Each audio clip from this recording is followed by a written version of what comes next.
ডিনারে রুটির সাথে কী তরকারি খাবে বলে চিন্তা করছো? আরে দেখো না ফ্রিজে কী কী সবজি আছে, তাই দিয়ে বানিয়ে দাও দারুণ স্বাদের এই রেসিপিটা। কড়াই সর্ষের তেল গরম করে দুখানা শুকনো লঙ্কা দিয়ে দিলাম 5 ফোড়ন আর হিং।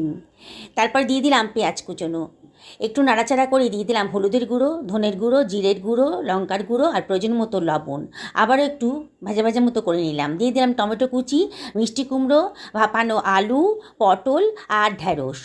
সব কিছু দিয়ে আবারও খানিকক্ষণ নাড়াচাড়া করে একটু ভাজা ভাজা মতো করে নিলাম। তারপরে দিয়ে দিলাম বেগুনটা নরম বলে একটু পরেই দিলাম। দিয়ে আবারও খানিকক্ষণ নাড়াচাড়া করে দিলাম। দিয়ে দিলাম সামান্য একটুখানি জল।